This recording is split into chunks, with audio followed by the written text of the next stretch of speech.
Working at height involves tasks where a person could fall and injure themselves, whether above or below ground.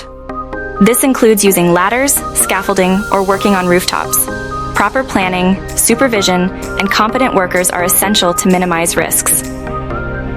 Several factors increase the danger of working at height. Weather conditions like rain and wind can make surfaces slippery. Uneven or unstable surfaces, improper equipment, and lack of training also heighten risks. Human factors such as fatigue and distraction further contribute to potential accidents. Managing risks involves a hierarchy of controls. First, eliminate the need to work at height by using extendable tools or remote systems. When unavoidable, install guardrails and edge protection. Ensure scaffolding is well constructed and maintained. Use personal fall arrest systems like harnesses when necessary. Safety nets and barriers can catch falling objects and protect areas below. Prioritizing these measures helps prevent falls and injuries, ensuring a safer working environment.